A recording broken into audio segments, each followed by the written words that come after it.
대구 칠곡의 한 재래시장에서 일어난 충격적인 사건이 전국을 떠들썩하게 만들고 있습니다. 재개발 보상금 26억 원을 받은 69살 김치 할머니가 며느리에게 독이 든 대추차를 마시고 생매장당했다가 기적적으로 살아 돌아온 사건인데요. 더욱 놀라운 것은 자신의 49제 법당에 직접 나타나 모든 진실을 폭로했다는 점입니다. 단순한 가족 갈등을 넘어 돈이 사람을 어떻게 변화시키는지, 그리고 진정한 행복이 무엇인지를 보여주는 이야기라고 합니다. 과연 무슨 일이 있었던 걸까요? 지금부터 여러분께 그 충격적이면서도 감동적인 이야기를 전해드리겠습니다. 여기서 잠깐 더 많은 이야기와 재미있는 콘텐츠를 놓치지 않으시려면 지금 바로 구독과 알림 설정을 해주세요. 여러분의 관심이 저희 채널에게 큰 힘이 됩니다. 대구 칠곡 재래시장, 내 이름은 박마리입니다. 올해 69살이죠. 30년 넘게 이 자리에서 김치를 팔아왔어요. 새벽 4시면 일어나서 배추 다듬고 고춧가루 반죽하고 젓갈 넣어 버무리는 게 내 일상이었습니다. 손끝에 밴 마늘 냄새, 고춧가루로 빨갛게 물든 손톱. 그게 바로 내 삶의 증거였죠. 어머니, 냉장고가 집안인데 좀 비우시죠? 며느리 윤설인이 내 김치 냉장고 앞에 서서 눈살을 찌푸렸어요. 35살 뷰티숍에서 매니저로 일하던 깔끔한 여자라니까요. 결혼한 지 벌써 7년째인데 아직도 내 김치 냄새를 못 견뎌 했습니다. 김치 냄새가 온 집안에 배어서 손님 오면 어떡해요? 요즘 집들은 다 시스템 주방이잖아요. 설인의 말에 가슴이 철렁했어요. 내가 평생 담아온 김치가 냄새라니. 이 김치로 아들 정우를 대학까지 보냈는데 이 김치로 월세도 내고 생활비도 벌었는데 말이에요. 하지만 며느리 앞에서 괜한 트집 잡는 시어머니가 되고 싶지는 않았어요. 그래, 알겠다. 조금씩 줄여볼게. 내가 고개 끄덕이자 설이는 만족스러운 표정을 지었어요. 정우는 옆에서 엄마 너무 그러지 마 하고 중얼거렸지만 목소리가 힘이 없었죠. 결혼하고 나서 우리 아들이 많이 변했어요. 예전엔 그래도 엄마 편을 들어줬는데 이제는 설인 눈치만 보더라고요. 그날 밤 빈 김치 냉장고를 바라보며 생각했어요. 정말 내 김치가 냄새일까? 30년 동안 단골 손님들이 마레씨 김치가 제일 맛있다고 했던 건 거짓말이었을까요? 아니에요. 내 김치는 정성이었고 사랑이었어요. 하지만 며느리에게는 그저 없애야 할 냄새의 근원이었나 봐요. 자존심은 김치 같은 거다. 혼자 중얼거렸어요. 김치는 오래 묵을수록 깊은 맛이 나잖아요. 처음엔 아리고 짜기만 하지만 시간이 지나면 감칠맛이 돌죠. 내 자존심도 그런 거라고 생각했어요. 지금은 좀 서글퍼도 언젠가는 제대로 된 맛을 낼 거라고 말이에요. 다음 날 아침 시장에 나가서 김치를 팔면서도 계속 생각했어요. 설인이 원하는 게 뭘까? 그냥 김치 냄새가 싫은 걸까? 아니면 나라는 존재 자체가 부담스러운 걸까? 결혼 초엔 그래도 어머니하고 다정하게 불렀는데 요즘엔 말투가 차가워졌어요. 마레씨, 며느리가 또 뭐라고 했나? 옆 가게 권점예가 물어봤어요. 71살로 나보다 2살 많은 반찬 가게 사장이에요. 30년 넘게 옆에서 장사하다 보니 가족 같은 사이죠. 아이고, 별거 아니에요. 김치 냉장고 좀 비우라고 하네요. 그 애가 원래 그래. 처음 와서 인사할 때부터 코를 찡그리더라니까. 시장 냄새 난다고. 점례의 말에 씁쓸한 웃음이 나왔어요. 시장 냄새요. 이곳이 내 삶의 터전인데, 내가 아들을 키운 곳인데 그게 그렇게 창피한 냄새인가 싶었어요. 그때 정우가 시장으로 찾아왔어요. 38살 중견기업에서 과장으로 일하는 아들이에요. 어릴 때부터 착하긴 했지만 좀 우유부단한 면이 있었죠. 엄마 미안해요. 설인이가 좀 예민해서. 괜찮다 아들아. 며느리 기분 맞춰주는 게 어디 쉬운 일이겠니? 하지만 속으로는 서운했어요. 내 아들이 내 편을 들어주지 않는다는 게 말이에요. 물론 설인도 내 며느리고 정우도 남편 역할을 해야 한다는 건 알아요. 그래도 가끔은 엄마가 맞아, 설이나 너무했다, 이런 말 한마디 해주면 좋을 텐데 싶었어요. 엄마, 그런데 좋은 소식이 있을 거예요. 곧 정우가 이상한 말을 했어요. 좋은 소식이라니 뭔 소식이 있다는 건지. 하지만 더 묻기 전에 정우는 급한 일이 있다며 돌아갔어요. 나는 그저 김치를 다듬으며 하루를 보냈습니다. 그날 저녁 집에 돌아가서 빈 김치 냉장고를 다시 봤어요. 설인 말대로 냉장고를 비우긴 했지만 마음이 허전했어요. 30년 동안 늘 가득 차 있던 김치통들이 사라지니 마치 내 삶의 일부가 사라진 것 같았거든요. 김치 없는 집이 무슨 집이람. 혼잣말을 하며 찬장을 정리했어요. 그러다가 문득 든 생각이 정우가 한 말이었어요. 좋은 소식이라니 대체 뭘까? 설마 설인이 임신했나 싶기도 했지만 그럴 리는 없을 거예요. 결혼한 지 7년째인데 아직 소식이 없잖아요. 뭐든 좋은 소식이라면 환영이에요. 요즘 같은 시국에 좋은 일이 생긴다는 게 쉬운 일이 아니니까요. 혹시 정우가 승진했나? 아니면 설인이 새 직장을 구했나? 온갖 상상을 하며 잠자리에 들었습니다. 다음 날 오후 집에 돌아오니까 현관문에 등기우편이 와 있었어요. 발신인을 보니 대구광역시 북구청 재개발과라고 적혀 있더라고요. 뭔가 싶어서 뜯어봤는데 내 눈을 의심할 수밖에 없었습니다. 토지 수용 보상금 및 분양권 추첨 당첨 통지서. 손이 덜덜 떨렸어요. 보상금이 17억 3천만 원, 그리고 신축 아파트 분양권까지 당첨됐다는 거예요. 분양권 시세가 9억 원 정도라니까 합치면 26억이 넘는 돈이에요. 내가 평생 벌어본 돈을 다 합쳐도 이런 액수는 처음 봤어요. 이게 진짜인가? 서류를 다시 한번 들여다봤어요. 내 이름 박말해, 주민등록번호, 주소까지 정확하게 적혀 있었어요. 꿈이 아니었습니다. 정말로 내가 26억 원의 주인이 된 거예요. 그제서야 정우가 어제 한 말이 이해됐어요. 좋은 소식이 있을 거라고 했던 게 바로 이거였구나. 아마 구청에서 미리 연락이 갔나 봐요. 가슴이 두근거렸어요. 26억이라니. 내가 시장에서 김치 팔아서 하루 10만 원 벌기도 힘든데 이런 큰 돈이 갑자기 내 앞에 나타나다니. 세상에 이런 일도 있구나 싶었어요. 그런데 기쁨도 잠깐 걱정이 들기 시작했어요. 이런 큰 돈을 내가 과연 잘 관리할 수 있을까? 그리고 정우와 설이는 이 소식을 들으면 어떤 반응을 보일까? 어머니, 집에 계세요? 마침 설인이 들어왔어요. 평소보다 표정이 밝아 보였어요. 아, 이미 알고 있구나 싶었죠. 설인아, 이거 봐라. 통지서를 보여주자 설인의 눈이 반짝였어요. 마치 보석을 본 듯한 표정이었죠. 어머니, 정말 축하드려요. 이제 걱정 없으시겠어요. 그런데 이런 큰 돈을 어떻게 써야 할지 모르겠구나. 걱정 마세요. 정우랑 제가 도와드릴 테니까요. 설인이 내 손을 잡고 말했어요. 그런데 뭔가 이상했어요. 손이 차가웠거든요. 그리고 눈빛이 예전과 달랐어요. 뭐라고 표현해야 할까, 마치 계산기를 돌리는 것 같은 느낌?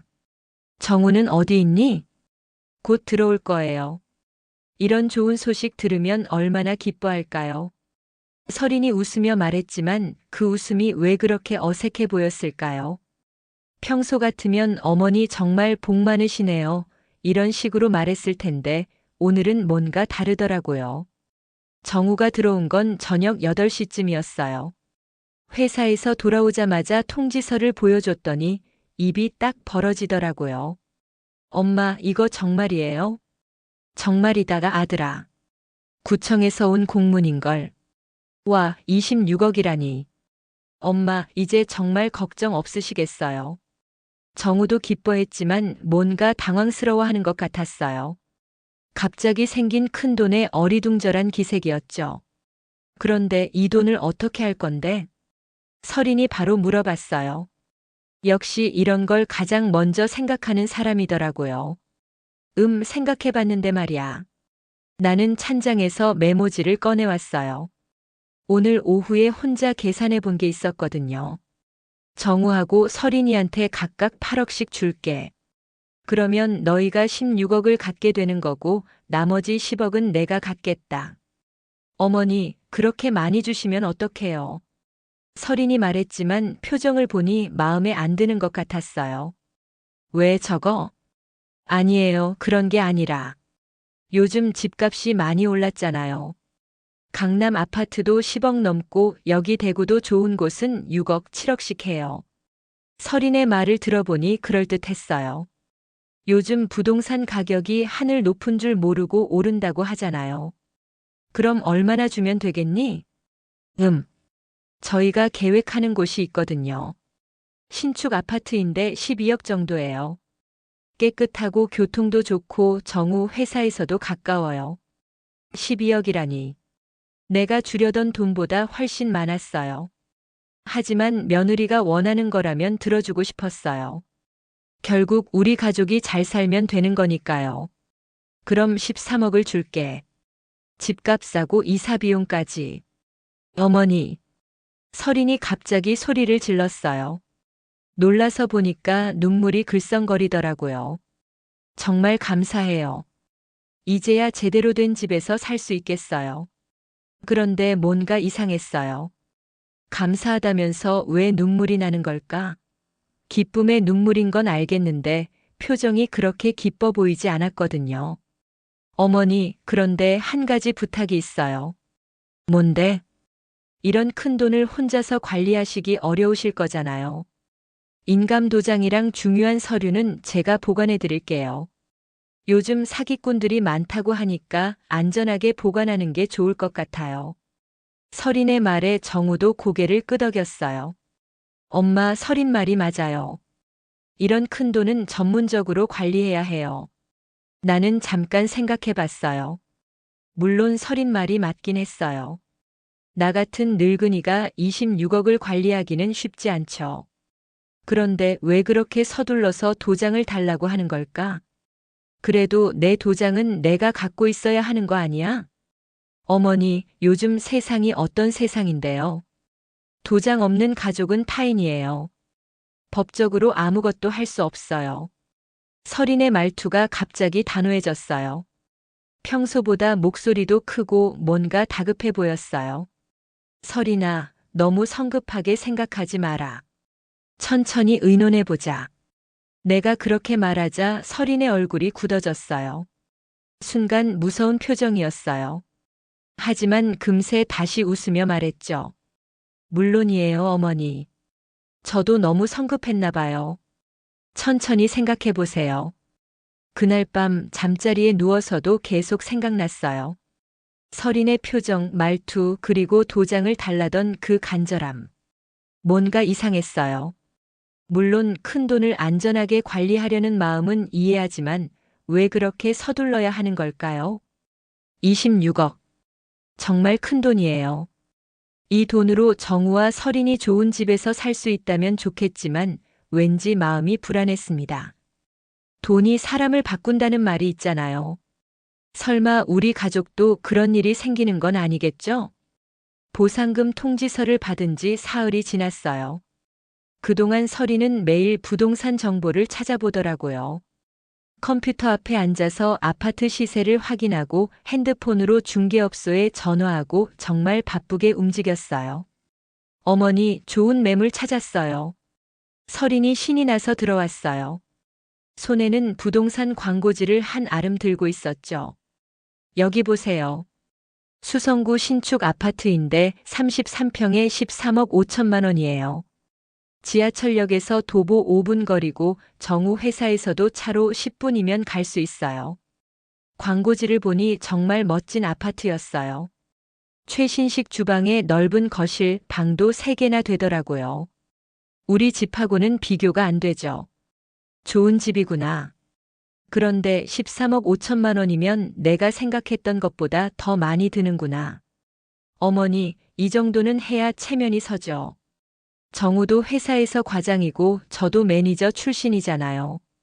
너무 작은 집에 살면 안 되겠어요. 설인의 말을 들으니 일리가 있었어요. 우리 아들이 좋은 회사에 다니는데 집은 좀 괜찮은 데서 살아야 하는 거 아니겠어요? 그럼 14억을 주마. 집값 싸고 인테리어, 이사 비용까지. 정말요? 어머니 감사해요. 설인이 안아줬는데 그때 향수 냄새가 났어요.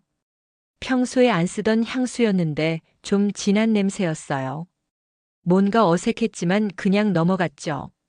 그런데 어머니 계약할 때는 현금으로 해야 해요.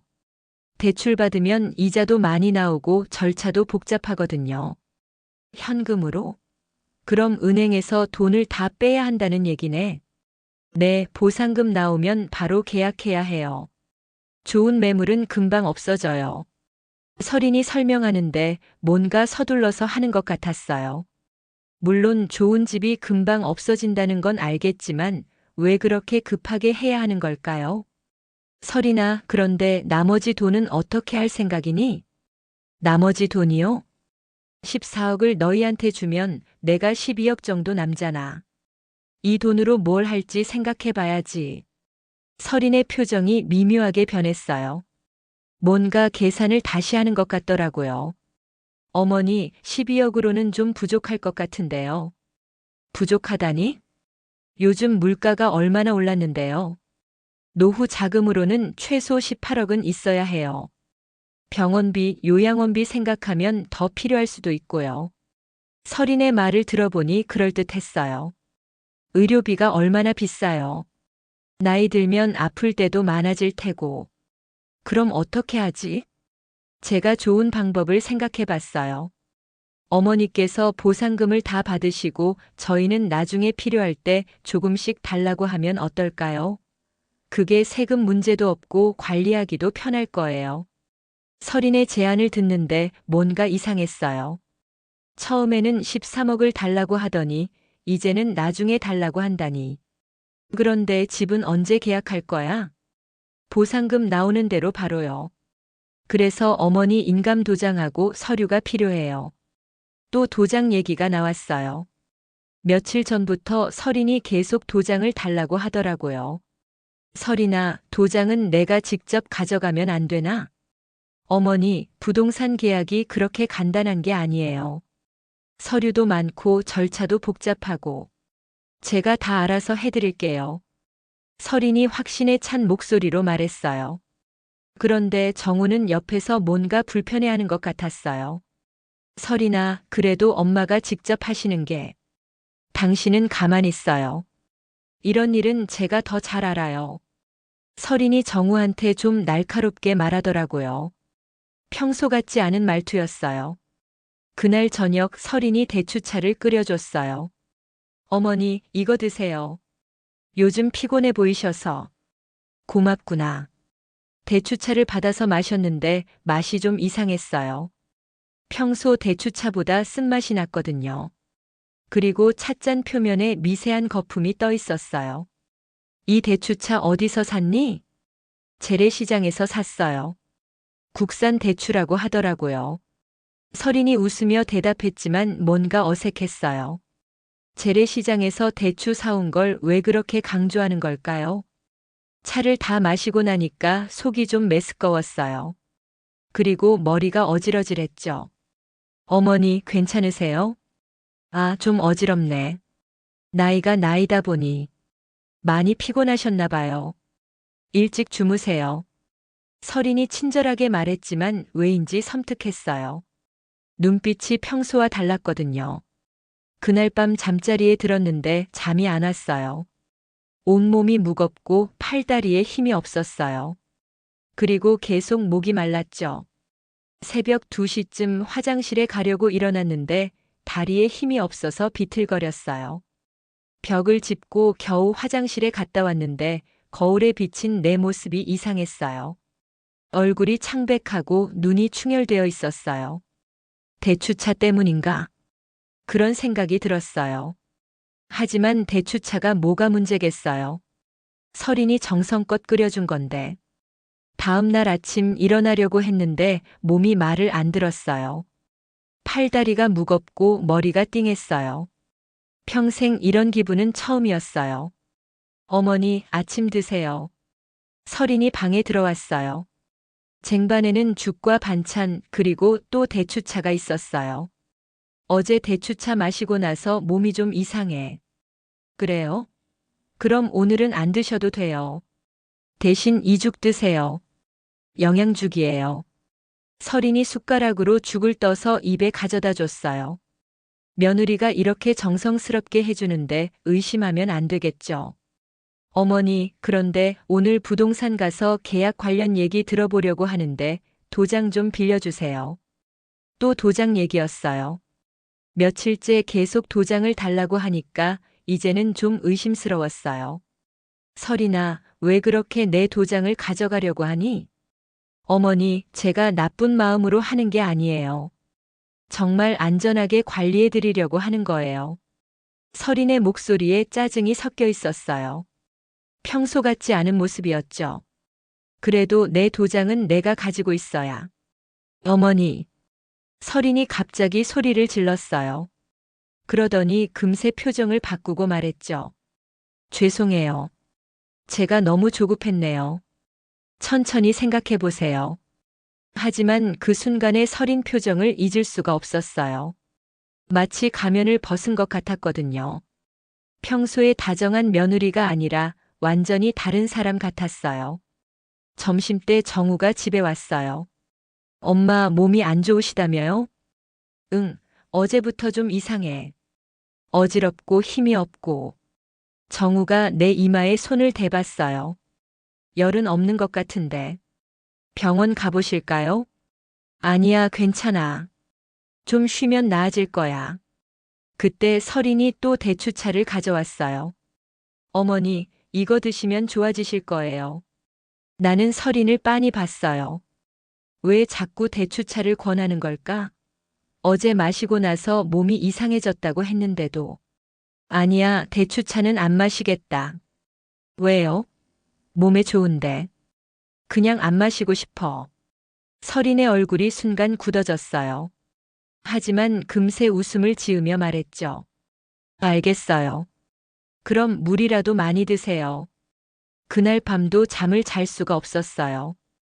온몸이 아프고 속이 메스꺼웠어요. 그리고 계속 이상한 생각이 들었어요. 설인의 행동, 대추차, 도장 얘기. 뭔가 연결되는 것 같았지만 확실하지 않았어요. 새벽에 깨서 생각해 봤어요. 혹시 내가 너무 의심이 많은 건 아닐까?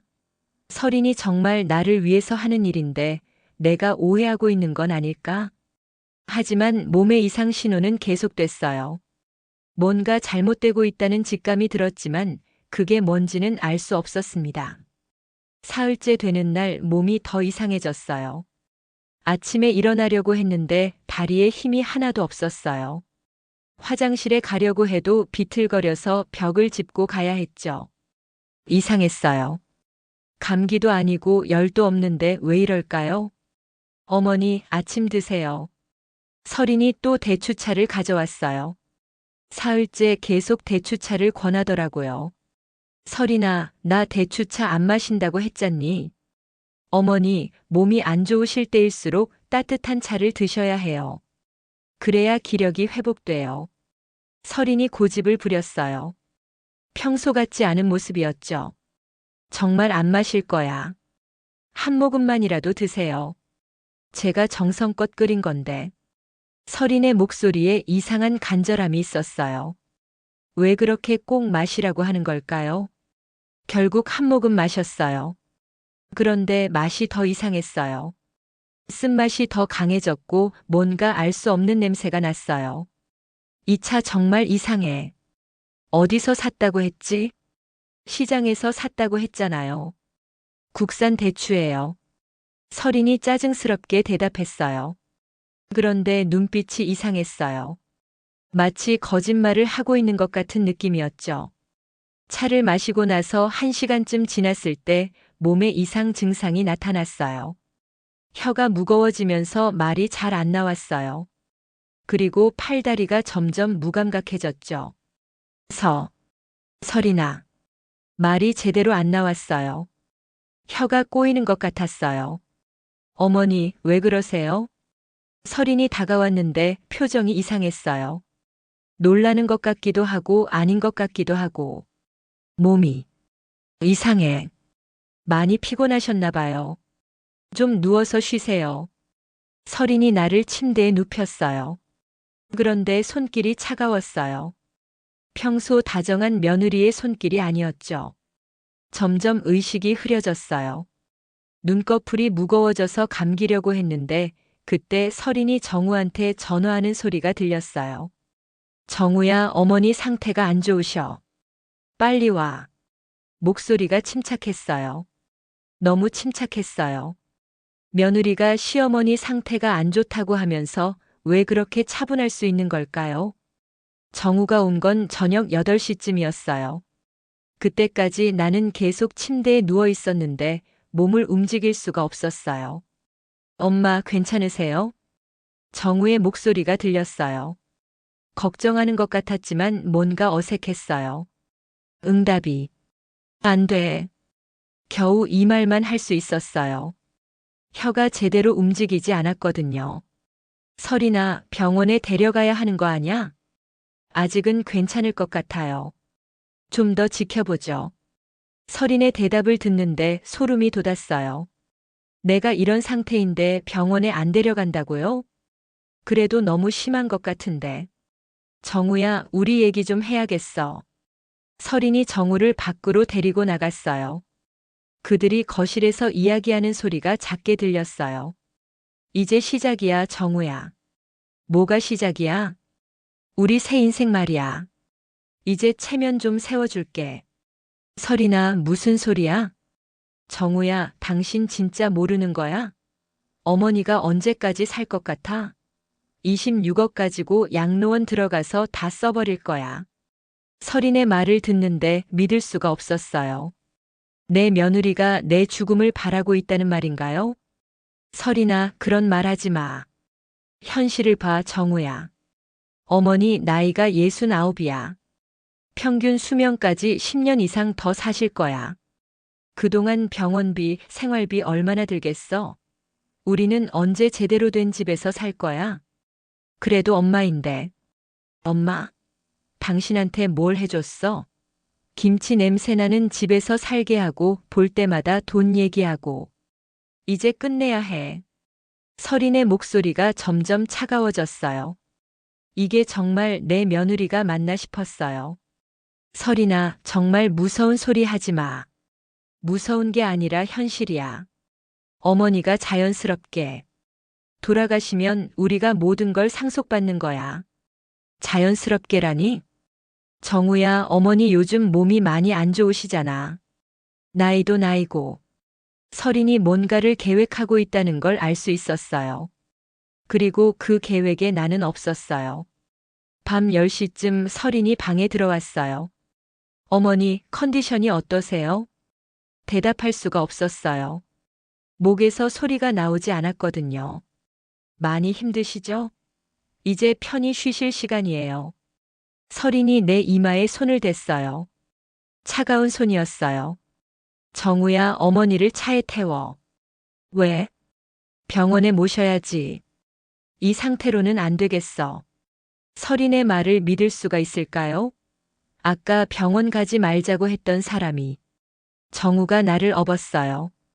몸에 힘이 없어서 꼭두각시처럼 늘어졌어요. 엄마, 괜찮아질 거예요. 정우가 속삭였는데 목소리가 떨리고 있었어요. 뭔가 잘못되고 있다는 걸 알고 있는 것 같았어요. 차에 탔는데 병원 방향이 아니었어요. 시내와 반대 방향으로 가고 있었어요. 설인아, 여기 어디야? 지름길이야. 이 길로 가면 더 빨라. 하지만 차창 밖으로 보이는 건 공사장이었어요. 재개발 현장이었죠. 왜 병원 가는데 공사장으로 오는 걸까요? 차가 멈춘 곳은 철거 현장 뒤쪽이었어요. 방진막이 쳐져 있어서 바깥에서는 보이지 않는 곳이었죠. 정우야, 어머니를 내려. 여기가 어디야? 병원이 아니잖아. 정우야, 이제 그만해. 어머니가 너무 고생하고 계셔. 설인의 목소리가 완전히 달라졌어요. 차가우면서도 단호했어요. 설인아, 대체 뭘 하려는 거야? 우리 새 출발을 위해서야. 설인이 차 트렁크에서 뭔가를 꺼냈어요. 삽이었어요. 왜 삽을 가져온 걸까요? 설인아, 진짜 무서워. 집에 가자. 정우야, 지금 포기하면 우리는 평생 이런 식으로 살아야 해. 김치 냄새 나는 집에서 어머니 눈치 보면서 정우가 나를 방진막 뒤로 옮겼어요. 손이 떨리고 있었어요. 엄마, 미안해요. 정우가 울먹이며 말했어요. 그때 알았어요. 이게 마지막 일 수도 있다는 걸. 설인이 삽으로 흙을 파기 시작했어요. 철거 현장이라 흙이 부드러웠어요. 설인아, 정말 이러면 안 되는 거 아니야? 정우야, 사람은 결과로 판단받는 거야. 과정이 중요한 게 아니라. 설인의 말을 들으며 생각했어요. 이 사람이 정말 내 며느리였을까? 7년 동안 함께 살았던 가족이었을까? 흙이 점점 쌓였어요. 먼저 다리부터 덮기 시작했어요. 차가운 흙이 내 몸에 닿을 때마다 소름이 돋았어요. 정우야, 빨리 도와줘. 설인이 정우한테 소리쳤어요. 정우는 울고 있었지만 결국 삽을 들었어요. 흙이 가슴까지 올라왔을 때 마지막으로 하늘을 봤어요. 별이 보였어요. 어릴 때 아버지와 함께 봤던 별들이었죠. 정말 이렇게 끝나는 건가? 그런 생각이 들었어요. 30년 동안 김치 팔아서 아들 키우고 며느리 받아들이고 이제는 그 며느리 손에 죽게 되다니. 흙이 목까지 올라왔어요. 숨쉬기가 힘들어졌죠. 그때 김치통 뚜껑 닫히는 소리가 들린 것 같았어요. 퍽 하는 소리. 마치 내 인생이 뚜껑 닫히는 소리 같았어요. 자존심은 김치 같은 거다. 내가 늘 하던 말이 생각났어요. 김치는 오래 묵을수록 깊은 맛이 난다고 했는데 내 자존심은 이렇게 흙 속에 묻히는 건가요? 마지막 순간에 들린 건 설인의 목소리였어요. 이제 끝났어, 정우야. 우리 새 아파트에서 새 출발하는 거야. 그리고 모든 게 어둠 속으로 사라졌습니다. 어둠 속에서 깨어났어요. 처음엔 꿈인 줄 알았어요. 이렇게 차갑고 축축한 곳이 어디일까요? 온몸이 흙으로 덮여 있었어요. 숨을 쉬려고 하니까 입 안으로 흙이 들어왔죠. 아, 내가 정말 묻힌 거구나. 그제서야 상황이 이해됐어요. 설인이 나를 여기 묻었구나. 정우도 함께. 내 아들이 나를 흙 속에 묻었다는 게 믿어지지 않았어요. 하지만 죽지 않았어요. 아직 숨을 쉬고 있었고 심장도 뛰고 있었어요. 대추차에 든 게 독이 아니라 잠을 재우는 약이었나 봐요. 그래서 의식을 잃었다가 다시 깨어난 거죠. 손끝에 감각이 돌아왔어요. 처음엔 아무것도 느껴지지 않았는데 점점 따끔거리기 시작했어요. 다행히 장갑을 끼고 있어서 손이 다치지 않았어요. 김치 담글 때 쓰던 고무 장갑이었죠. 살아야 한다. 그 생각만 했어요. 설인이 내 돈을 가져가는 건 참을 수 있어도 이렇게 죽을 수는 없었어요. 내가 죽으면 설인이 이겼다는 얘기잖아요. 흙을 파기 시작했어요. 손끝으로 조금씩 조금씩. 30년 동안 김치 담그느라 단련된 손이었어요. 배추 뿌리 뽑고 무거운 항아리 옮기고 그런 일을 해온 손이었죠. 다행히 비가 내렸나 봐요. 흙이 촉촉해서 파기가 쉬웠어요. 마른 흙이었다면 더 힘들었을 거예요. 얼마나 팠을까요? 손끝이 따끔거렸지만 멈출 수 없었어요. 장갑이 찢어져서 손톱 밑으로 흙이 들어갔지만 그래도 계속 팠어요. 김치 담그는 것보다 힘들지 않아. 스스로에게 그렇게 말했어요. 김치 담그려면 배추를 하나하나 다듬어야 하고 소금에 절여야 하고 양념을 버무려야 하잖아요. 그것보다는 쉬울 거라고 생각했어요. 드디어 얼굴 위쪽 흙을 뚫었어요. 차가운 공기가 들어왔어요. 살았다는 기분이 들었죠. 숨을 크게 들이마셨어요. 하지만 아직 끝이 아니었어요. 몸 전체를 빼내야 했거든요. 다시 흙을 파기 시작했어요. 가슴 부분, 배 부분, 다리 부분. 새벽 4시쯤 됐을 때 드디어 흙에서 완전히 빠져나왔어요. 온몸이 흙투성이었어요. 머리카락에도 옷 속에도 흙이 들어 있었죠. 일어서려고 했는데 다리에 힘이 없었어요. 아직 약 기운이 완전히 빠지지 않았나 봐요. 그래도 기어서라도 여기서 나가야 했어요. 철거 현장에서 나와서 보니까 아직 새벽이었어요. 사람들이 다니지 않는 시간이었죠. 어디로 가야 할까 생각하다가 권점내 생각이 났어요. 시장에서 반찬 가게 하는 점내 언니. 점내 집까지 가는데 1시간이 걸렸어요. 중간중간 쉬면서 겨우 갔죠. 몸이 너무 힘들어서 몇 번이나 포기하고 싶었어요. 점내 집 문을 두드렸어요. 누구세요? 점내야, 나야. 마리아. 마리아? 이 새벽에 왜? 문이 열렸는데 점례가 깜짝 놀랐어요. 내 모습을 보고 말도 못했어요. 네가 살아 돌아왔나? 점례가 떨리는 목소리로 말했어요. 무슨 소리야? 왜 그런 말을 해? 서린이가 어제 시장에 와서 그랬어. 네가 갑자기 쓰러져서 병원에 갔다고. 상태가 안 좋다고. 서린이 벌써 거짓말을 퍼뜨린 거였어요. 내가 쓰러져서 병원에 갔다고요. 점례야, 나 좀 씻을 수 있게 해줘. 그리고 옷도 좀 빌려줘. 그래. 들어와. 점례가 나를 안으로 데리고 들어갔어요. 화장실에서 샤워를 했는데 거울에 비친 내 모습이 처참했어요. 머리카락은 엉망이고 얼굴은 상처투성이었어요. 따뜻한 물로 씻고 나니까 좀 나아졌어요. 점례가 밥도 해줬어요. 마리아, 대체 무슨 일이야? 왜 이런 꼴이 됐어? 나는 점례한테 모든 걸 얘기했어요. 보상금 받은 일부터 서린이 이상하게 굴던 일, 대추차에 뭔가 탄 것 같다는 일, 그리고 철거장에 묻힌 일까지. 세상에 그런 일이. 점례가 믿을 수 없다는 표정으로 말했어요. 점례야, 나 혼자서는 안 되겠어. 도와줘. 당연히 도와줘야지. 그런데 어떻게 할 거야? 일단 경찰서에 신고해야 해. 그리고 증거를 모아야 하고. 그런데 말이야, 서린이가 벌써 소문을 냈어. 네가 치매 기운이 있다고. 헛소리 한다고. 치매라니요. 서린이 이미 내 말을 믿지 못하게 하려고 미리 소문을 낸 거였어요. 정말 치밀한 계획이었죠. 점례야, 내가 치매에 걸린 것 같아? 말도 안 되는 소리지. 네가 치매라면 나도 치매야. 점례가 화를 내며 말했어요. 그럼 어떻게 하지? 일단 증거를 모아야 해. 서린이가 대추차에 뭘 탔는지, 그리고 철거장에 묻은 흔적이 있는지. 우리는 계획을 세웠어요. 먼저 철거장에 가서 증거를 찾아보기로 했어요. 그리고 병원에 가서 혈액 검사를 받기로 했죠.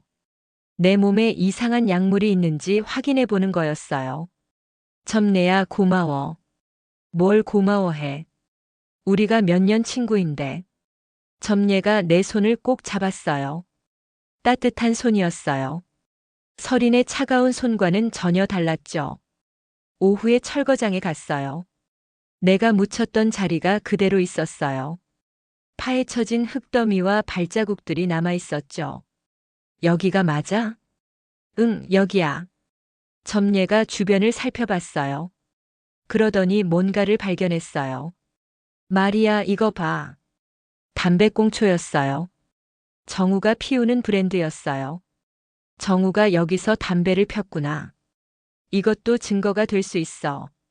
점례가 담배꽁초를 조심스럽게 주었어요. 병원에 가서 혈액 검사를 받았어요. 의사가 이상하다는 표정을 지었어요. 어머니, 혈액에서 근육 이완제 성분이 검출됐습니다. 근육 이완제요? 네, 수면제와 비슷한 효과가 있는 약물입니다. 많이 복용하면 의식을 잃을 수도 있어요. 드디어 증거를 찾은 거였어요. 서린이 대추차에 근육 이완제를 탄 거였죠. 의사 선생님, 이 결과를 서류로 받을 수 있을까요? 물론입니다. 무슨 일이 있으셨나요?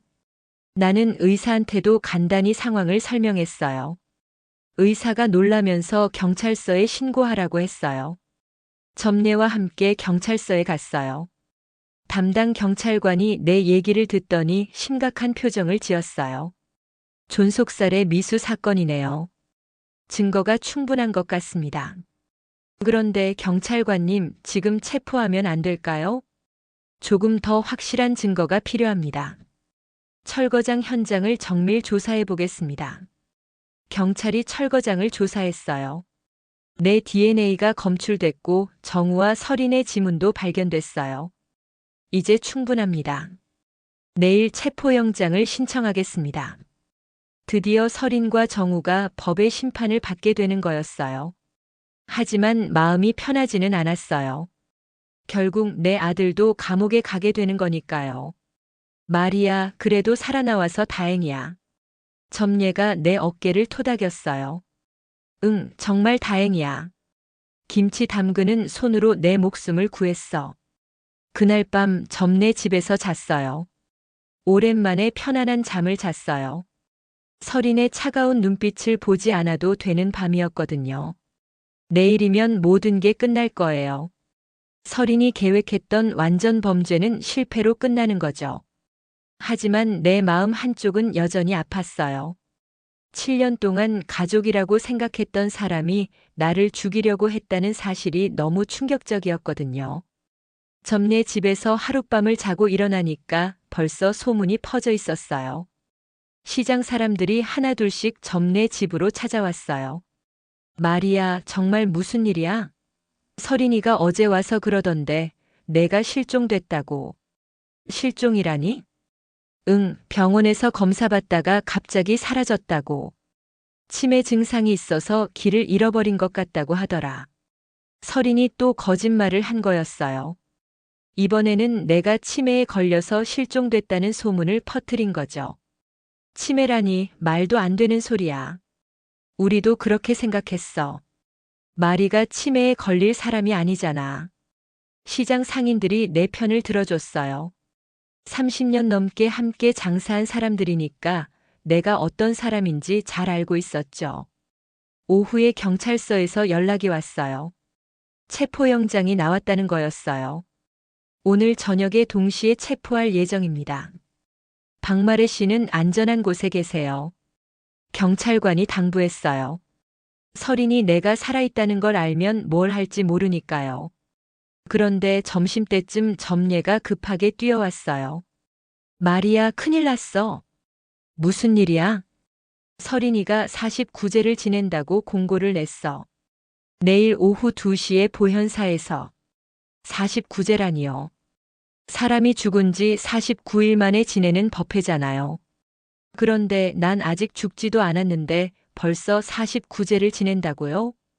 점례야, 내가 죽은 지 며칠 됐다는 거야? 어제부터 실종됐다고 했으니까 오늘 발견됐다고 할 모양이야.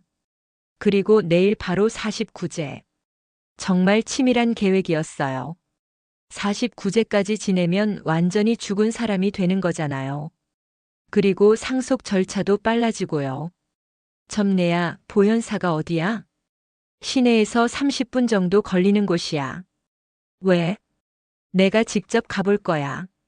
뭐라고? 위험해. 점례야, 이 기회를 놓치면 안 돼. 49제 법당에서 내가 나타나면 어떻게 될까? 점례가 내 말을 듣고 깜짝 놀랐어요. 마리아, 너 정말 그럴 거야? 응, 서린이 완전 범죄를 꿈꾸고 있는데 내가 직접 깨트려줘야지. 오후에 경찰서에 가서 계획을 얘기했어요. 경찰관님, 내일 49제에서 현행범으로 체포하면 어떨까요? 너무 위험합니다. 혹시 서린 씨가 또 다른 계획을 세우고 있을 수도 있어요. 하지만 이게 가장 확실한 방법이에요.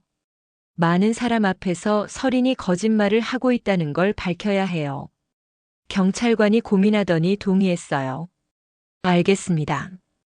하지만 우리 경찰이 미리 들어가서 대기하겠습니다.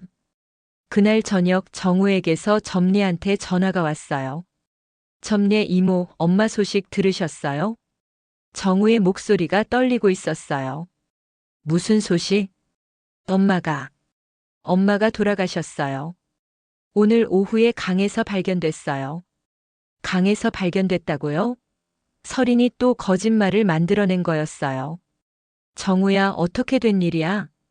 치매 증상 때문에 길을 잃고 헤매다가 강에 빠진 것 같아요. 내일 49제 지낼 거예요. 보현사에서 오후 2시에. 정우도 설인의 계획에 따라 움직이고 있었어요. 아니면 정말로 내가 죽었다고 믿고 있는 건가요? 점례 이모, 꼭 와주세요. 엄마가 이모를 많이 아껴하셨어요. 전화를 끊고 나서 점례가 말했어요. 마리아, 정우 목소리를 들어보니까 진짜 슬퍼하는 것 같던데? 글쎄, 연기일 수도 있고 진짜일 수도 있고. 하지만 속으로는 정우가 진짜로 내가 죽었다고 생각하고 있을 거라는 기분이 들었어요. 설인이 정우한테도 거짓말을 한 거겠죠. 다음 날 아침 준비를 했어요. 검은 옷을 입고 머리도 단정하게 했어요. 점례도 함께 가기로 했어요. 마리아, 정말 괜찮겠어? 괜찮아. 이제 끝내야 해. 보현사에 도착하니까 벌써 많은 사람이 와 있었어요. 시장 상인들, 정우 회사 사람들, 설인의 친구들까지.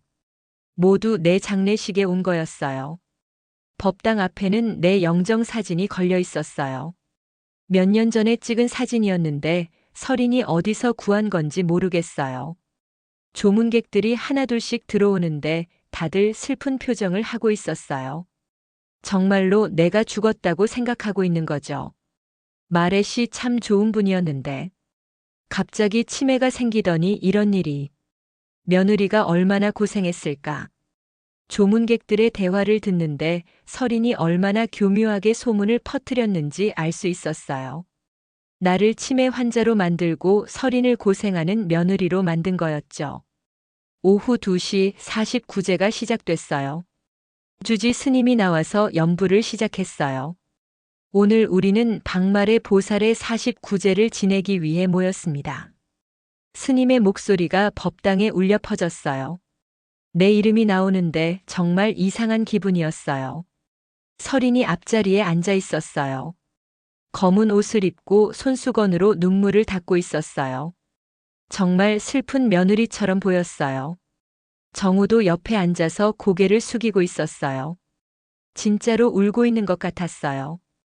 지금 상주 윤설인님께서 추도사를 해주시겠습니다. 설인이 일어나서 마이크 앞에 섰어요. 어머니, 정말 갑작스럽게 떠나셨어요. 요즘 치매 증상이 있으셨지만 이렇게 빨리 가실 줄은 몰랐어요. 설인의 목소리가 떨리고 있었어요. 연기인지 진짜인지 구분하기 어려웠어요. 어머니는 평생 김치 파시면서 정우를 키우셨어요. 정말 고생 많이 하셨어요. 앞으로 저희가 어머니 뜻을 받들어서 잘 살아가겠어요. 설인이 말을 마치자 박수가 나왔어요. 모든 사람이 설인을 동정하고 있었어요. 그리고 어머니께서 받으신 보상금도 어머니 뜻대로 잘 쓰겠어요. 독거노인분들을 위한 일에 쓰시려고 하셨거든요. 독거노인을 위한 일이라니요. 설인이 또 거짓말을 하고 있는 거였어요. 내가 그런 말을 한 적이 없는데. 그때였어요. 나는 법당 뒤쪽에서 천천히 걸어 나갔어요. 얘야.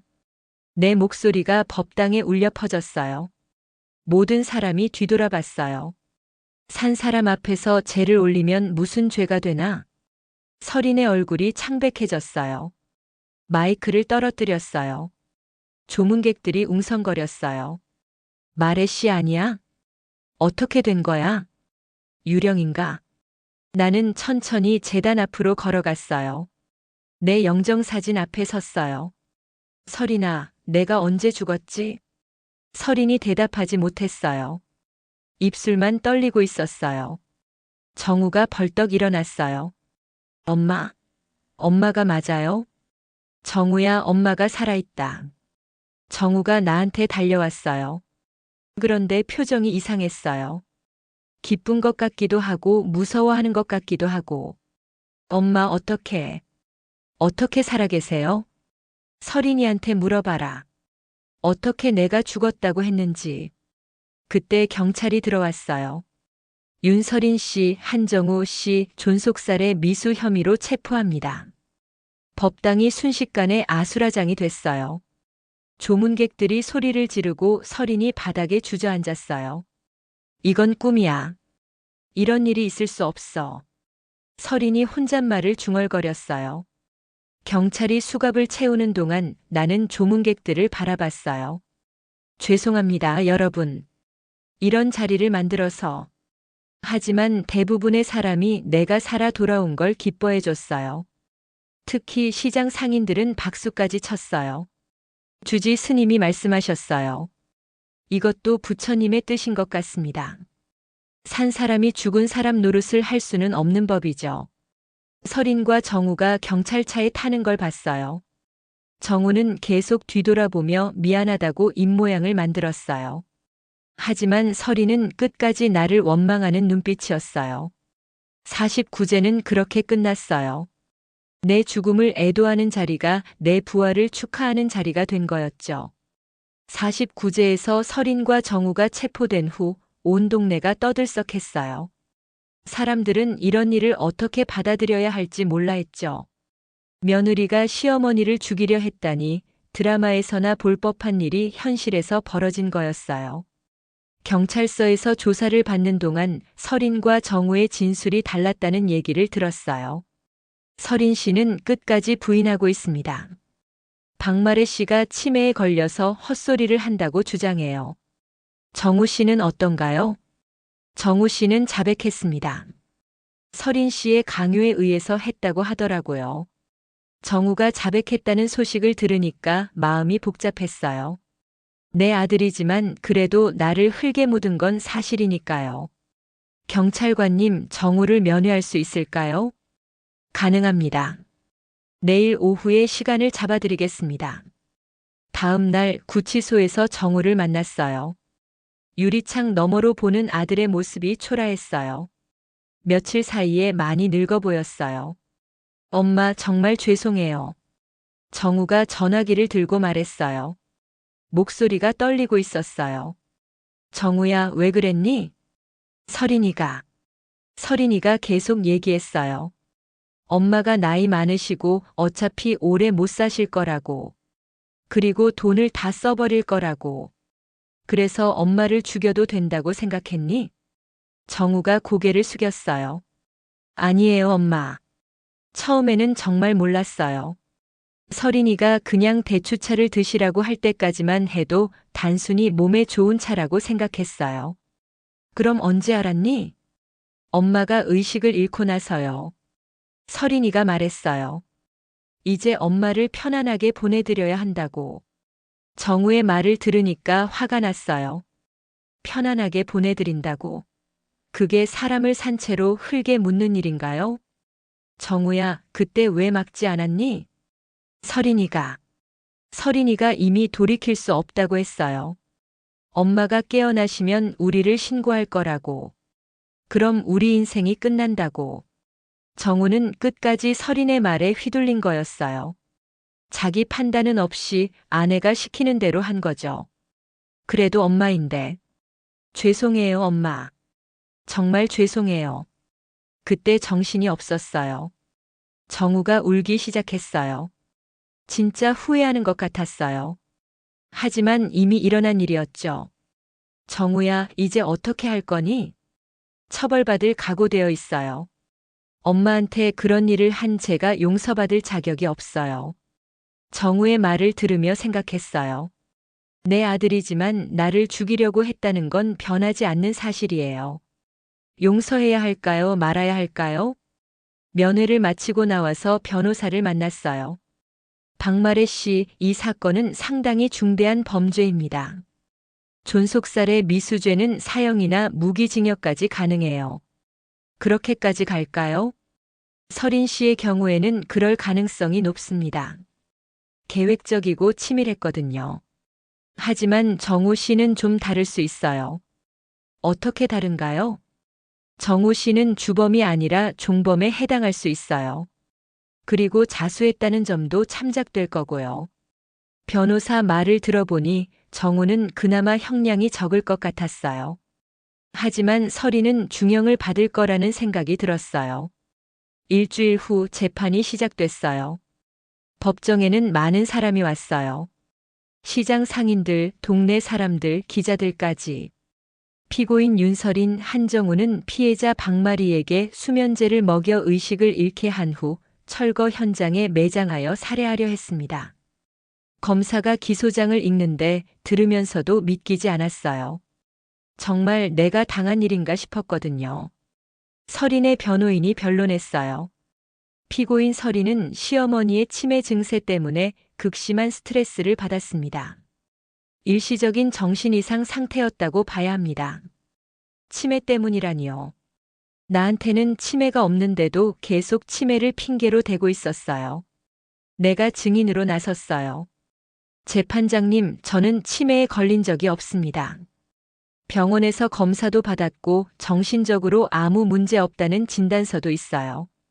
피해자 박마래 씨, 피고인들이 어떤 동기로 이런 일을 저질렀다고 생각하십니까? 돈 때문입니다. 재개발 보상금 26억 원을 혼자 가지려고 했어요. 구체적으로 어떤 일들이 있었습니까? 나는 처음부터 차근차근 설명했어요.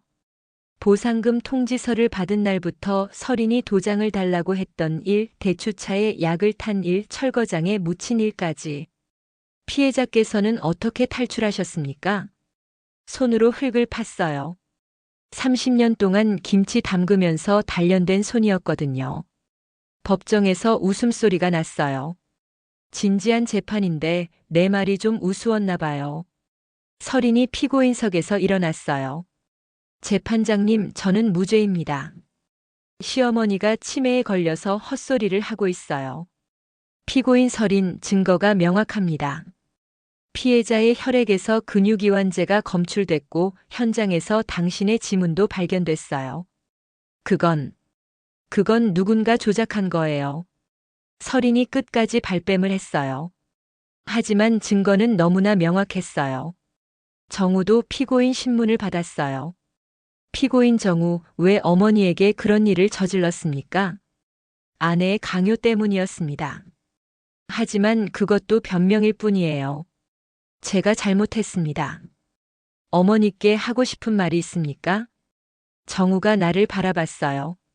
엄마, 정말 죄송합니다. 평생 후회하며 살겠습니다. 정우의 진심이 느껴졌어요. 하지만 설이는 끝까지 반성하지 않았어요. 재판이 끝나고 나서 권점례가 말했어요. 마리아, 이제 끝났어. 응, 이제 정말 끝났어. 하지만 마음이 개운하지는 않았어요. 내 가족이 감옥에 가는 일이니까요. 한 달 후 판결이 나왔어요. 피고인 윤설인 존속살해 미수, 상해, 사문서 위조 미수 등의 죄로 징역 15년을 선고합니다. 피고인 한정우 존속살해 미수 방조죄로 징역 7년을 선고합니다. 설이는 15년, 정우는 7년이었어요. 생각보다 무거운 형량이었어요. 설인이 법정에서 소리를 질렀어요. 이건 말이 안 돼요. 시어머니가 거짓말하고 있다고요. 하지만 이미 끝난 일이었어요. 경찰이 설인을 데리고 나가는데 끝까지 나를 원망하는 눈빛이었어요. 정우는 고개를 숙인 채 조용히 따라갔어요. 나와 눈을 마주치지 않았어요. 법정을 나서면서 생각했어요. 과연 이게 옳은 일이었을까? 내 가족을 감옥에 보낸 게 맞는 일이었을까? 하지만 선택의 여지가 없었어요. 그들이 먼저 나를 죽이려고 했으니까요. 살기 위해서는 진실을 밝혀야 했어요. 마리아, 이제 정말 자유야. 점례가 내 손을 잡고 말했어요. 응, 이제 정말 자유야. 하지만 그 자유가 그렇게 달콤하지만은 않았어요. 너무 큰 대가를 치렀거든요. 재판이 끝난 후 기자들이 인터뷰를 요청했어요. 박마래 씨, 이 사건을 어떻게 생각하십니까? 돈이 사람을 바꾼다는 걸 느꼈어요. 26억이라는 큰 돈이 내 가족을 괴물로 만들었어요. 앞으로 어떻게 사실 계획이십니까? 아직 정하지 못했어요. 하지만 이 돈을 올바르게 쓰고 싶어요. 그때 문득 생각이 났어요. 설인이 거짓으로 말했던 것 중에 독거노인을 위한 일을 한다는 얘기가 있었잖아요. 그게 거짓말이었지만 나는 정말로 그런 일을 해보고 싶었어요. 돈으로 사람을 죽이려고 했던 설인과는 다르게 나는 그 돈으로 사람을 살리는 일을 하고 싶었어요. 재판이 끝나고 석 달이 지났어요. 설인은 항소했지만 기각됐고 정우는 형을 받아들였어요. 두 사람 모두 교도소에서 복역하고 있었죠. 나는 그동안 많은 생각을 했어요. 26억이라는 큰 돈을 어떻게 써야 할까? 설인이 원했던 대로 좋은 집을 사서 호화롭게 살까? 아니면 다른 방법이 있을까? 마리아, 요즘 많이 생각하는구나. 권점례가 내 표정을 보고 말했어요. 요즘 나는 점례 집에서 지내고 있었어요. 우리 집에 혼자 있기가 무서웠거든요. 점례야, 나 결심했어. 뭘? 이 돈을 혼자 쓰지 않을 거야. 나눠서 쓸 거야. 점례가 놀란 표정으로 나를 봤어요. 나눠서 쓴다고? 누구랑? 우리 시장 사람들, 동네 독거노인들, 그리고 김치를 배우고 싶어 하는 사람들. 마리아, 그럼 너는 어떻게 살 거야? 걱정 마. 내가 쓸 만큼은 남겨놓을 거야. 하지만 20억 정도는 나누려고 해. 점례가 깜짝 놀랐어요. 20억을 나눈다고? 정말이야? 응, 정말이야. 설인이 돈 때문에 괴물이 됐잖아. 나는 돈 때문에 괴물이 되고 싶지 않아. 점례가 내 손을 잡았어요. 마리아, 정말 대단해. 나라면 못했을 거야. 점례야, 도와줄래? 혼자서는 할 수 없어. 당연히 도와주지. 뭘 어떻게 할 건데?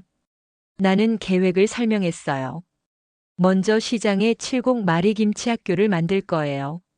젊은 사람들에게 김치 담그는 법을 가르치고 우리 전통 음식 문화를 전수하는 거죠. 그리고 동네 독거노인들을 위한 마리 밥상도 운영할 거예요.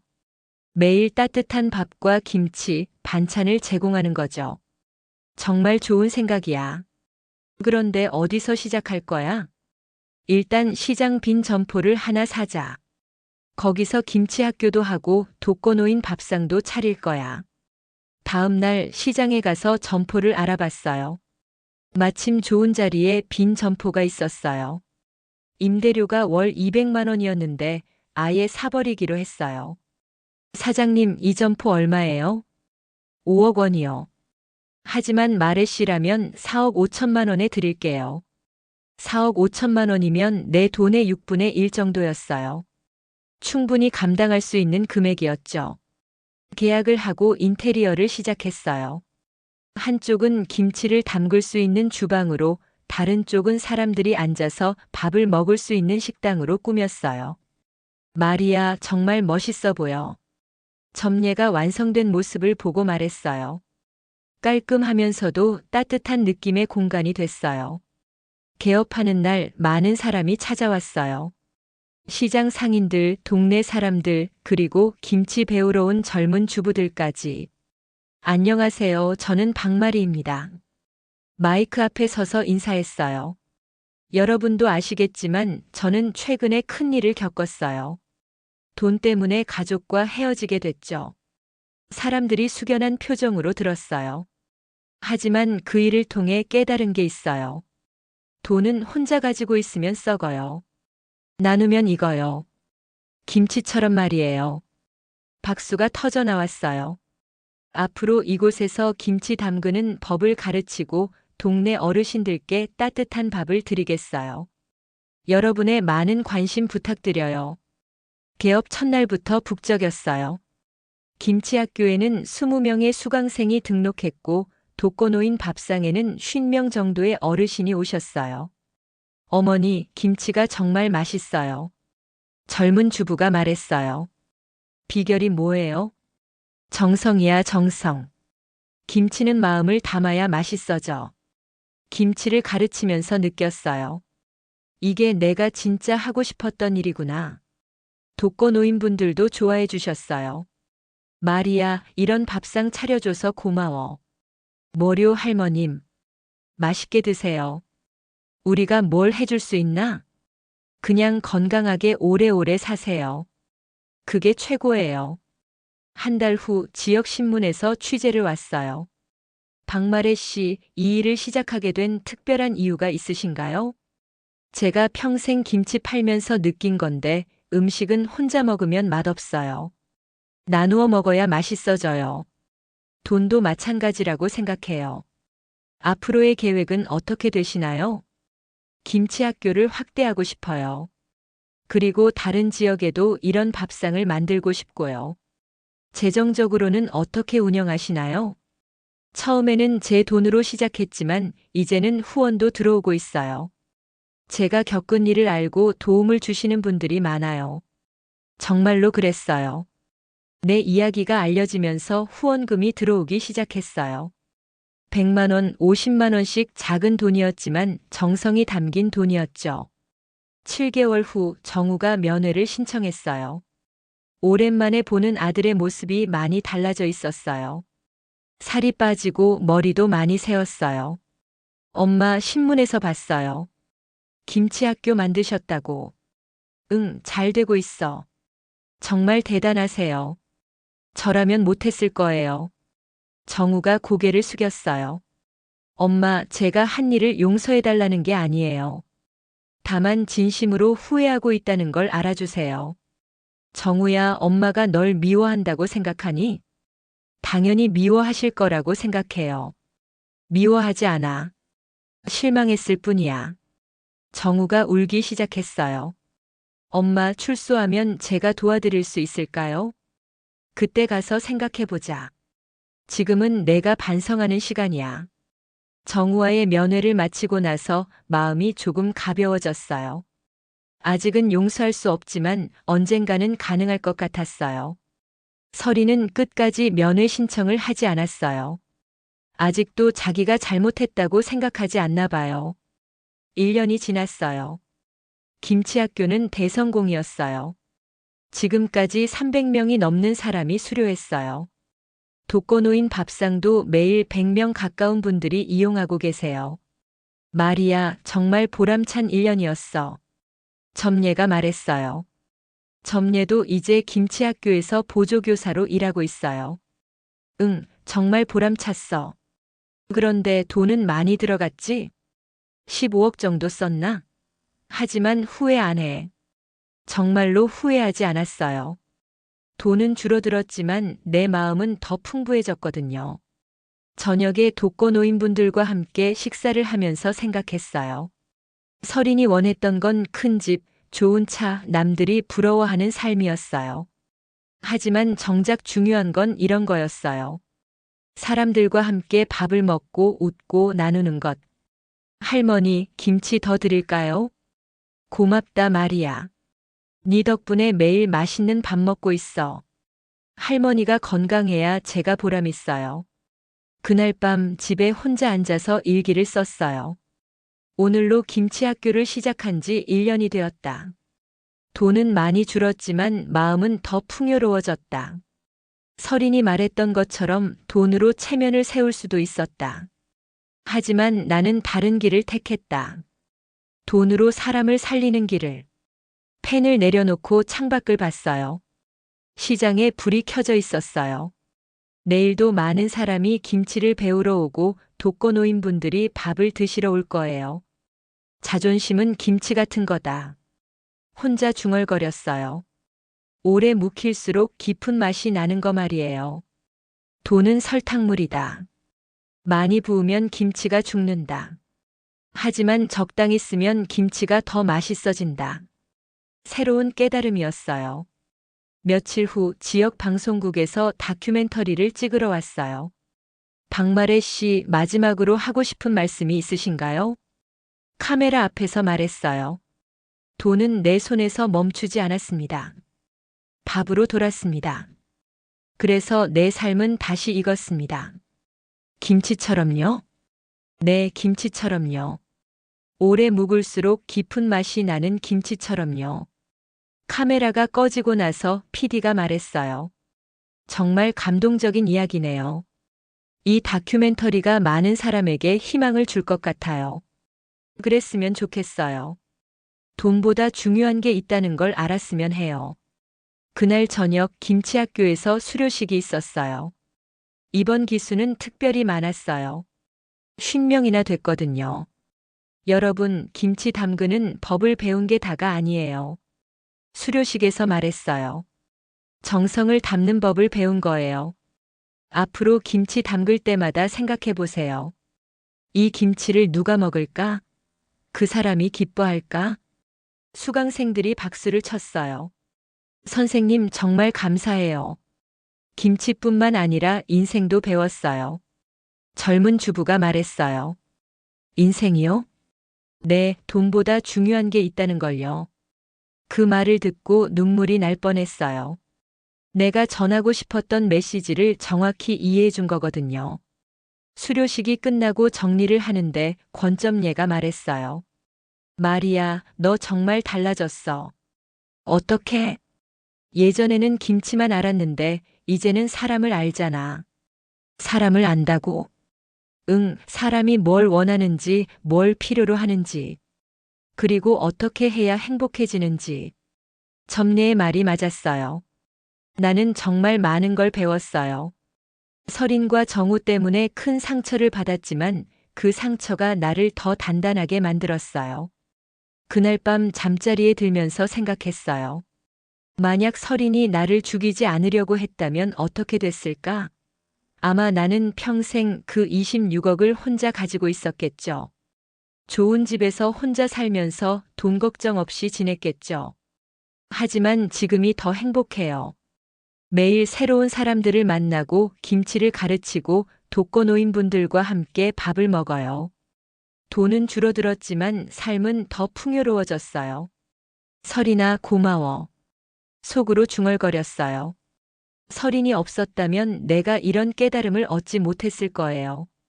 물론 용서할 생각은 없지만 어떤 의미에서는 고마운 거죠. 새벽에 일어나서 김치학교 준비를 했어요. 오늘도 새로운 수강생들이 올 거예요. 그리고 독거노인분들이 따뜻한 밥을 드시러 올 거고요. 자존심은 김치다. 오래 버티면 맛이 난다. 돈, 조미료다. 적당히 쓰면 맛을 내지만 너무 많이 쓰면 김치를 망친다. 새로운 좌우명이었어요. 문을 열고 밖으로 나가니까 시장이 깨어나고 있었어요. 상인들이 하나둘씩 문을 열고 손님들이 장을 보러 나왔어요. 마리아, 오늘도 화이팅! 옆 가게 사장이 인사했어요. 네, 오늘도 좋은 하루 만들어봐요. 대답하며 웃었어요. 정말 좋은 하루가 시작되는 것 같았어요. 김치학교에 도착해서 준비를 시작했어요. 배추를 다듬고 양념을 준비하고 수강생들을 맞을 준비를 했어요. 돈은 주면 썼고 나누면 읽는다. 마지막 문장을 중얼거리며 새로운 하루를 시작했습니다.